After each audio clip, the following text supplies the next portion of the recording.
পৃথিবী বদলাচ্ছে নীরবে প্রতিদিন, কিন্তু সেই পরিবর্তনকে চোখে দেখা সম্ভব নয়। সেখানেই কাজ করে মহাকাশের বৈজ্ঞানিক দৃষ্টি, টিএম ও ইটিএম সেন্সর। দূর অনুধাবনের ইতিহাসে টিএম ও ইটিএম সেন্সর এক বৈজ্ঞানিক বিপ্লব। সুপ্রিয় বন্ধুরা, আজকের এই ভিডিওতে আমরা বোঝার চেষ্টা করব এই সেন্সরগুলো কি এবং কৃত্রিম উপগ্রহে এগুলো কিভাবে কাজ করে। তো চলুন শুরু করি।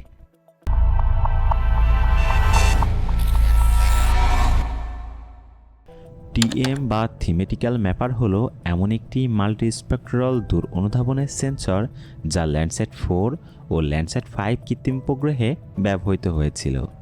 এই সেন্সর মোট 7টি ব্র্যান্ডে পৃথিবীর ভূমি ব্যবহার, উদ্ভিদ, জলাশয়, মাটি, শিলা ও ভূপৃষ্ঠের তাপমাত্রা বিশ্লেষণে ব্যবহৃত হয়। টিএম সেন্সরের ব্র্যান্ড 1 এর ব্লু তরঙ্গদৈর্ঘ্যের সাহায্যে জলাশয় ও উপকূলের পর্যালোচনা, ব্র্যান্ড 2 এর গ্রিন তরঙ্গদৈর্ঘ্যের সাহায্যে উদ্ভিদের স্বাস্থ্য, ব্র্যান্ড 3 এর রেড তরঙ্গদৈর্ঘ্যের সাহায্যে উদ্ভিদ ও ভূমির পার্থক্য নির্ণয়, ব্র্যান্ড 4 নির ইনফ্রারেড তরঙ্গদৈর্ঘ্যের সাহায্যে উদ্ভিদ ও জল শনাক্তকরণ, ব্র্যান্ড 5 সয়ার তরঙ্গদৈর্ঘ্যের সাহায্যে মাটির আর্দ্রতা, ব্র্যান্ড 6 থার্মাল আয়ার তরঙ্গদৈর্ঘ্যের সাহায্যে ভূমিপৃষ্ঠের তাপমাত্রা এবং ব্র্যান্ড 7 সয়ার তরঙ্গদৈর্ঘ্যের সাহায্যে শিলা ও খনিজ শনাক্তকরণ ও বিশ্লেষণ করা হয়। অন্যদিকে ইটিএম বা ইনহ্যান্স থিমেটিক ম্যাপার হলো এমন একটি উন্নত মাল্টিস্পেকট্রাল দূর অনুধাবন সেন্সর যা ল্যান্ডস্যাট 7 কৃত্রিম উপগ্রহে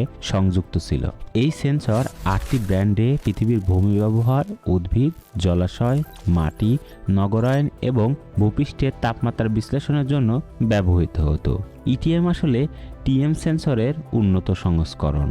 টিএম সেন্সরে যে ধরনের ব্র্যান্ড ব্যবহার করা হয়, ইটিএম সেন্সরেও প্রথম 7টি ব্র্যান্ড একই ধরনের ব্যবহার করা হয় এবং এই ব্র্যান্ডগুলো একই কাজ করে। তবে ইটিএম সেন্সরে নতুন একটি ব্র্যান্ড সংযুক্ত করা হয় যাকে প্যানক্রোমেটিক বলা হয়। এটির সাহায্যে উচ্চ রেজোলিউশনের ছবি তুলতে সক্ষম হয়। সূর্যের আলো পৃথিবী পৃষ্ঠে পড়ে। ভূমি, জল ও উদ্ভিদ আলোকে ভিন্নভাবে প্রতিফলিত ও শোষণ করে। এই প্রতিফলিত তড়িৎচুম্বকীয় শক্তি ইটিএম ও টিএম সেন্সরের অপটিক্যাল লেন্স ও স্ক্যানিং মিরর দিয়ে ভিতরে প্রবেশ করে। টিএম ও ইটিএম সেন্সরে এক ধরনের অসকেলেটিং মিরর থাকে যা সাইড টু সাইড দুলে এক লাইন থেকে পৃথিবীর চিত্র সংগ্রহ করে উপগ্রহটি সামনের দিকে এগিয়ে যায়। এভাবে সম্পূর্ণ এলাকার চিত্র তৈরি করা হয়। একে অ্যাক্রস ট্র্যাকিং স্ক্যানিং বলে। প্রতিটি ব্র্যান্ডের জন্য আলাদা ডিটেক্টর রয়েছে। প্রতিফলিত আলো পড়লে বৈদ্যুতিক অ্যানালগ সিগন্যাল তৈরি হয়। সিগন্যালের মান নির্ভর করে আলোর তীব্রতার উপরে।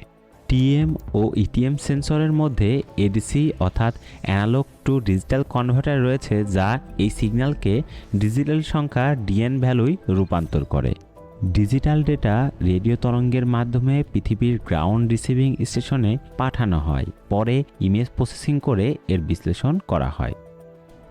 টিএম সেন্সর আমাদের শিখিয়েছে মাল্টিস্পেকট্রাল পর্যবেক্ষণ, আর ইটিএম সেন্সর সেটাকে আরও নিখুঁত ও শক্তিশালী করে তুলেছে। এভাবেই টিএম ও ইটিএম সেন্সর মহাকাশ থেকে প্রতিদিন পড়ে নেয় পৃথিবীর গল্প। ভূমি, জল, উদ্ভিদ সবকিছুই রূপ নেয় ডেটায়, আর সেই ডেটায় আমাদের ভবিষ্যৎ সিদ্ধান্তের পথ দেখায়।